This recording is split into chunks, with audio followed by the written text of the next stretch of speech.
Assalamualaikum Mbak Andri. Waalaikumsalam warahmatullahi wabarakatuh, Pak. Bagaimana kabar hari ini? Alhamdulillah sehat, Pak. Sudah siap untuk supervisi? Insya Allah siap, Pak. Oke, mari kita diskusikan tentang rubrik penilaian yang akan kita lakukan. Kira-kira apa saja ya Bu Andri?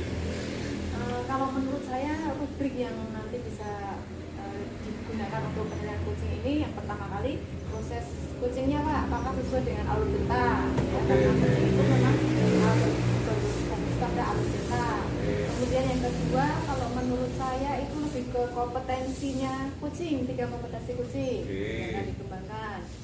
Kemudian yang terakhir itu apakah sudah sesuai dengan prinsip coaching yang tadi, Pak? Oke, saya ulang ya Mbak Andri. Ya. Nanti rubrik penilaian kita ada sementara ketika nanti sesuai apa ya? Yang pertama proses sesuai alur kita. Oke, yang kedua mengembangkan 3 kompetensi coaching. Satu lagi sesuai dengan prinsip coaching. Berarti itu nanti di dalamnya pada saat coaching ada kemitraan, proses kreatif dan memaksimalkan potensi. Seperti itu Mbak Andri. Iya, setuju, Pak. Ada lagi? Sudah, saya kira cukup itu saja, Pak. Oke. Ya. Oke. Selanjutnya Mbak Andri, dalam penilaian atau supervisi ini kira-kira kompetensi coaching apa yang ingin Anda kembangkan? Ya, kalau saya nanti ketika melaksanakan coaching, sebenarnya saya ingin mengembangkan yang presence, Pak. Kompetensi yang present, yang perhatian penuh itu, kemudian yang dan mendengarkan aktif, Pak. Oke, jadi dari 3 kompetensi panjenengan ingin mengembangkan 2 kompetensi. Yang pertama perhatian penuh dan mendengarkan aktif. Kira-kira yang spesifik dari 2 kompetensi itu yang mana yang ini ingin Anda kembangkan? Ya, kalau dari saya itu lebih ke yang mendengarkan aktif, Pak. Begitu. Oke. Apa indikator mendengarkan aktif dari coaching Anda itu nanti dikatakan Anda berhasil melakukan coaching pada coaching? Oh ya, itu indikator keberhasilan saya ketika menerapkan kompetensi mendengarkan aktif tadi. Yang pertama kali ketika si coach coach itu sama-sama menyimak pembicaraan dengan sama, Pak. Kemudian ya, yang kedua lebih sedikit bicara. Ya, sedikit. Kemudian fokus pada pembicaraan coaching. Lebih fokus pada pembicaraan coaching. Kemudian memahami keseluruhan makna pembicaraan bahkan yang tidak diucapkan. Bisa dengan bahasa tubuh itu maksudnya, Pak. Oke, tujuan utamanya tadi panjenengan ingin mengembangkan aktif mendengarkan gitu. Indikatornya yang pertama saya mengulangi Mbak, nanti biar kita sesuai kesepakatan, menyimak, terus lebih sedikit berbicara, fokus dan memahami apa yang diucapkan dan apa yang tidak diucapkan dari coaching. Oke, seperti itu. Oke, silakan Mbak Andri persiapkan percakapan Anda dengan coaching nanti pada saat Anda berdialog atau bertukar pikiran dengan coaching akan saya catat temuan-temuan apa saja yang ada di dalamnya yang terkait dengan indikator yang sudah panjenengan targetkan. Baik, Siap Mbak Andri? Siap, Pak. Oke, monggo.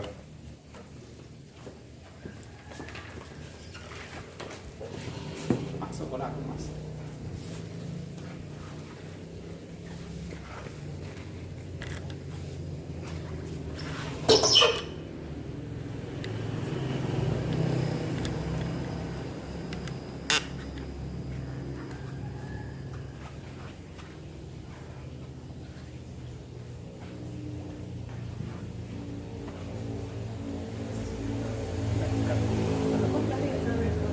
Selamat sore, Andi. Oke, selamat sore, Mas. Eko Yudi. Eko Yudi ya, Pak Eko Yudi ya, Pak Eko Yudi. Pak Eko Yudi, apa kabar hari ini? Alhamdulillah baik. Iya, Walaupun ada yang kemarin saya sempat ngomongin dengan ibu ya, ada beberapa hal yang sebenarnya ingin saya ceritakan. Oh iya, pantesan wajahnya Pak Heri seperti banyak beban gitu ya. Eko. Oh Pak Eko, Pak Eko ya Pak Eko, banyak beban ya. Iya, memang. Sebenarnya Pak Eko itu pengen mendapatkan apa di percakapan kita yang nanti istilahnya tidak panjang ini Pak Eko. Apa yang ingin Pak Eko dapatkan? Nanti saya pengen cerita aja sih, karena memang betul yang disampaikan tadi, belakangan ini memang saya sendiri merasa cukup banyak beban dalam kerjaan saya ya. Jadi 2 bulan yang terakhir ini ya itu kok rasanya tuh pekerjaan itu apa ya Bu, terus kejar-kejar pekerjaan terus gitu, ada aja yang saya kerjakan yang pada akhirnya itu saya merasa tidak bisa memberikan layanan yang maksimal untuk anak-anak saya, sampai hasil prestasi mereka itu jauh dari yang saya inginkan. Kemarin ketika BTS itu juga ya yang belum lama ini itu ternyata hasilnya juga masih banyak yang berwarna kuning. Oh ya, berarti itu fokus utamanya masalahnya di Mas Dedi yang mungkin kurang fokus atau mungkin kurang fokus pada anak-anak itu nggih, Iya, atau pelayanannya kepada anak betul, nggih. saya Oke. merasa kurang mampu memberikan pelayanan yang maksimal gitu kepada anak-anak. Kalau menurut jenengan merasa tidak maksimal memberikan pelayanan pada anak itu ini apa saja Pak Edi? Selain dari wilayah Pak Eko. Gini Bu, jadi 2 bulan ini kan kebetulan saya juga dapat ini loh Bu, ada PPG. Oh. Ya, sehingga banyak waktu mengajar saya itu tersita Bu. Jadi ketika waktu sering ada video conference, terus nanti lanjut mengerjakan tugas. Ya seperti itu Bu, sehingga tanggung jawab utama saya di kelas itu jadi tanda kutip terabaikan. Jadi anak-anak ya memang sayangnya yang enggak belakangan ini enggak punya banyak waktu untuk mendampingi mereka di kelas. Ya, akhirnya juga yang lebih anak-anak sendiri. Berarti bisa dikatakan bahwa tadi salah satu penyebabnya adalah karena Pak Eko itu baru melaksanakan PPG ya. Kita waktu sih. Meminta waktu ya. Terus Pak Dewi bagaimana Pak Eko bagaimana Anda menyikapi permasalahan Pak Eko tadi? Sejujurnya saya juga merasa masih belum ini ya Bu ya, belum menemukan solusi yang tepat. Kalau yang sudah saya lakukan itu selama ini saya minta bantuan teman Bu untuk sementara menutup ketika saya sedang ada agenda video konferensi itu. Tapi ternyata ya gimana ya Bu, teman saya juga harus mengampu kelasnya sendiri juga tuh Bu, sementara kelas saya kosong, beliau harus bolak-balik ke 2 kelas itu, ternyata hanya hasilnya tidak maksimal Bu. Sementara saya kan kelas 3 nih Bu. Nah anak-anak kelas 3 itu kalau tidak didampingi itu tetap ini Bu, tetap belum bisa ada orang yang di dalam kelas berkata ibu itu. Jadi ya gimana ya, susah Bu ya, masalah Bu ya. Kemudian bagaimana reaksi Pak Eko ketika mendapat situasi seperti ini? Ya Bingung atau mencari solusi atau apa? pasti, kalau belum pasti karena memang waktu PPG itu bersamaan ya Bu ya. Jadi saya sendiri sulit Bu membagi waktunya, karena memang nggak bisa dibagi ya Bu, waktunya sama. Iya. Barangkali mungkin yang bisa saya lakukan itu cuma ketika saya ada waktu ya Bu, ya saya benar-benar fokus ke anak-anak itu. Meskipun itu sih menurut saya hasilnya tetap belum maksimal karena waktu ya banyak waktu yang saya tinggalkan, kelas yang saya tinggalkan ketika PPG itu dapatnya.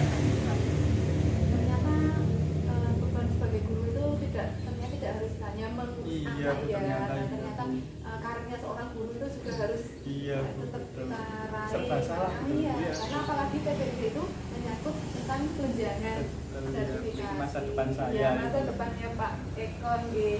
Baik Pak Eko, terus menurut Pak Eko bagaimana kondisi idealnya yang menurut Pak Eko untuk di pelajarannya Pak Eko, di kelasnya Pak Eko seperti apa idealnya? Ya, dalam situasi yang menurut saya cukup sulit ini ya Bu ya, setidaknya paling enggak itu ya kondisi ideal yang mungkin masih bisa saya capai di kelas itu ya meskipun tidak ada saya di kelas gitu ya, kegiatan anak itu tetap terarah. Maksudnya tanpa didampingi saya sebagai gurunya, apa yang anak-anak lakukan di kelas itu tetap jelas dulu tujuannya apa, kegiatannya seperti apa, kemudian apa yang harus mereka kerjakan di dalam kelas, proses belajar yang mereka lalui selama 1 hari itu seperti apa gitu. Bisa mandiri juga ya? Iya, bisa mandiri. Nah sayangnya itu yang susah. Itu berarti menurut Pak Eko nanti idealnya anak-anak itu walaupun tanpa Pak Eko tapi tetap terlayani dan ya kompetensi anak itu juga tercapai. Baik Pak Eko. Terus menurut Pak Eko ini ya, apa yang bisa dilakukan saat ini Pak Eko untuk kondisi ideal tadi bisa dicapai oleh Pak Eko? Gimana ya, kalau sekarang sih mungkin memang belum bisa kalau saya hadir di kelas setiap hari, setiap waktu gitu ya. Mungkin itu yang bisa saya lakukan, mungkin ini kali ya Bu, saya sebelum kegiatan belajar, sebelum jam belajar itu saya mungkin harusnya sudah mempersiapkan dulu materi hari ini nanti apa, kemudian yang aktivitas anak hari ini sehari itu harus ngapain saja, terus lembar kerja yang harus dikerjakan sudah saya siapkan. Nah itu yang saya komunikasikan ke guru mungkin ya Bu ya, ke guru yang menggantikan saya mungkin itu ya Bu ya, sehingga meskipun nggak ada saya di dalam kelas itu kegiatan belajar anak itu tuh jelas gitu loh gitu. Ya mungkin yang masuk akal saya lakukan sebatas itu dulu, mungkin sampai kegiatan PPG saya selesai barangkali. Atau ada alternatif lain?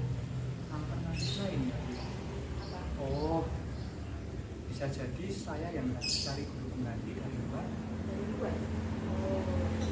Nah dari dua alternatif tadi, menurut Pak Eko yang paling bisa diterapkan di kelasnya Pak Eko itu yang gimana?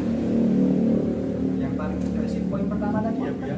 Ya. Karena saya tidak harus mencari-cari lagi tuh orangnya sudah ada, nah saya tinggal menyusun kegiatannya gitu Bu. Oh iya, berarti menyusun kegiatan apa yang akan dipelajari pada saat itu yang akan disampaikan oleh gurunya biar gurunya itu sesuai dengan mau saya ya. kemauan Pak Eko. Ya, mungkin guru tersebut jadi pandangan tangan saya kan ya. Iya, oh betul Pak Eko. Ya. Terus tadi berarti sudah satu solusi ada dari Pak Eko sendiri ya, tadi membuat alur pembelajaran, materinya dan sebagainya yang diinginkan Pak Eko untuk diterapkan di kelas tapi dilaksanakan oleh guru yang lain. Pak Eko. Terus Pak Eko, kira-kira kapan Pak Eko bisa melaksanakan itu? Karena menurut saya tidak urgent sekali ya Bu ya. Ya secepatnya sih Bu. Secepatnya. Besok pagi barangkali ya Bu ya. Ya, besok pagi. Berarti nanti malam Pak Eko harus sudah menyusun draftnya tadi ya. Ya, draft tadi ya. Kemudian menurut Pak Eko siapa yang bisa membantu Pak Eko dalam hal ini?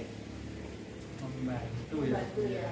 Mungkin jadi ya, barangkali ya karena dulu ya Bu ya, di sekolah itu memang tidak hanya saya yang sedang berpikir, jadi barangkali nanti saya harus melibatkan banyak yang lain juga karena ya itu, kalau di SD itu kan gurunya sedikit ya Bu, sementara ada 3 orang yang sedang berpikir, maka yang bisa mendampingi kelas saya itu juga pasti bergantian Bu nanti seadanya. Nah, batas sekali ya. betul, barangkali nanti saya bisa minta bantuan kepala sekolah barangkali untuk membantu ini menghubungkan gitu, mengkoordinasikan gitu agar dari personel yang terbatas itu bisa mencukupi seluruh pekerjaan. Berarti nanti yang bisa membantu salah satunya adalah dari kepala sekolah untuk menuju guru yang nanti bisa membantu. Terus Pak Eko, ini tadi kita sudah bercakap-cakap tentang permasalahan Pak Eko, kemudian sudah ada solusi dari Pak Eko sendiri loh tadi. Nah, kita simpulkan Pak Eko tadi dari percakapan ini tadi sudah mendapatkan apa gitu? Iya, yang jelas saya dapat sedikit lega sih, bisa ngobrol dengan Ibu sore ini. Kalau yang saya tangkap ternyata solusinya juga bisa membantu. Saya yakin jika tidak akan bisa semaksimal ketika saya hadir penuh di kelas, tapi setidaknya untuk mengurangi itu bisa lah ya dengan melakukan komunikasi yang lebih baik dengan sang guru, dan nanti saya juga mintakan kepada kepala sekolah untuk bisa mengkoordinasikan, dan juga mungkin solusi yang kedua tadi sambil solusi pertama ini saya jalankan barangkali juga akan saya upayakan ya sedikit menggantikan posisi saya di Bu Sembara. Nah, berarti tadi kita saya sudah mendengarkan permasalahan Pak Eko dan ternyata Pak Eko sudah punya solusi tersendiri, cuma belum yakin tadi ya, perlu meyakinkan dengan percakapan kita pada sore hari ini. Nah, dengan ini tadi Pak Eko sudah mantap dengan solusi yang Pak Eko temukan tadi. Saya coba dimantapkan. Karena Dimantapkan. memang solusi terdekat yang mungkin saya lakukan barangkali ya itu. Nah, berarti kan itu solusi dari Pak Eko seperti itu. Nah, kita nanti perlu evaluasi Pak Eko ya. Nah, nanti kira-kira Pak Eko mau bertemu saya lagi untuk melaporkan tadi perkembangan apakah itu yang solusi yang Pak Eko tawarkan tadi sudah sesuai jelas atau belum, atau ada kekurangan sebenarnya. Itu nanti mungkin Pak Eko bisa berdiskusi lagi dengan saya berapa hari lagi atau berapa minggu lagi Pak Eko. Bu, saya pikir lebih sering, lebih bagus ya Bu ya. Oh iya. Barangkali seminggu lagi. Oke, minggu lagi kita melaksanakan evaluasi dari Boleh. solusi yang telah diterapkan Pak Iya, Eko ya. iya. Oke. Baiklah Pak Eko. Nanti kita akan bertemu lagi seminggu lagi ketika Pak Eko sudah menerapkan solusi yang Pak Eko sudah tadi ditawarkan untuk masalah Pak Eko tadi. Baiklah. Untuk sekarang karena Pak Eko mungkin ada kegiatan pengajar ya. Ya, oke. Monggo silakan dilanjutkan. Besok kita ketemu seminggu untuk evaluasi. Dan terima kasih sekali ya Bu ya. Iya. Sore ini Bu sudah bersedia mendengarkan Iya. curhatan saya. Iya. Saya mohon pamit dulu. Terima kasih Bu. Iya. Langsung saya masuk. Bagaimana Bu Andri tadi sudah melakukan coaching? Sudah Pak, alhamdulillah tentunya berjalan lancar tadi Pak. Pada saat panjenengan menjadi coach, kira-kira mendengarkan aktif indikator, mendengarkan aktif apa saja menurut panjenengan yang sudah tercapai ya Bu? Ya kalau menurut saya ya dari percakapan tadi, dari coaching tadi, itu indikator yang sudah saya capai itu yang pertama kali menyimak pembicaraan Pak. Sudah kita saling menyimak pembicaraan ketika saya dan Pak Eko tadi sama-sama menyimak pembicaraan, kemudian lebih sedikit berbicara. Kemudian fokus pada pembicaraan coaching.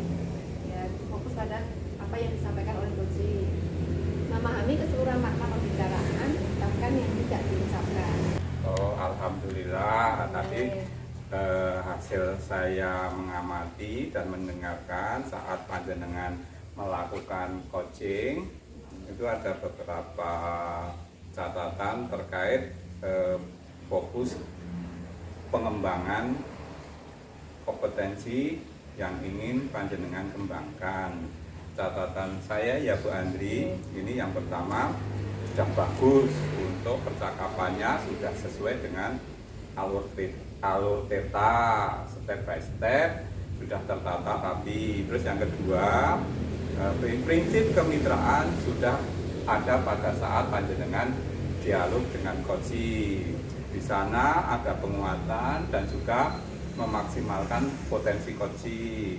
Nah, terkait dengan kompetensi mendengarkan aktif yang ingin Anda kembangkan, ini ada beberapa catatan dari saya. Yang pertama, indikator mendengarkan panjenengan itu sudah aktif menyimak, sudah fokus, sudah memahami apa yang disampaikan oleh coaching. Tapi ada catatan sedikit dari saya, yaitu panjenengan pada saat menyampaikan pertanyaan, pada saat berkomunikasi itu kalau bisa dikurangi sedikit, artinya tidak usah terlalu Banyak pertanyaan. iya, agak pertanyaan itu agak banyak seperti itu. Oke. Indikator mendengarkan aktif yang muncul di sana sudah bisa memahami apa yang disampaikan oleh coaching, bahkan dari gestur atau gerak tubuh coaching sudah panjenengan pahami, itu bagus. Sekarang terima kasih, itu indikator dari panjenengan dan sudah tercapai. Nah sekarang Bu, ini terakhir dari hasil supervisi ini, pengembangan selanjutnya, kompetensi apa yang ingin panjenengan kembangkan untuk meningkatkan kompetensi panjenengan pada saat mengcoaching? Kalau saya kembangkan lagi untuk mendengarkan aktifnya tadi Pak, sesuai dengan ini tujuan saya tadi. Karena mungkin ini tidak hanya bisa dilakukan hanya satu kali coaching, mungkin harus berkali-kali supaya bisa mencapai kompetensi itu. Alasannya untuk yang dikembangkan mendengarkan aktif karena latihannya atau pada saat praktek itu tidak cukup satu kali seperti itu ya Bu? Oke. Mencapai satu kompetensi itu tidak cukup hanya melakukan coaching satu kali Pak. Oke, terima kasih Ibu. Semoga tujuan panjenengan bisa tercapai dan bermanfaat bagi semua pihak. Terima kasih ya. Terima kasih Pak.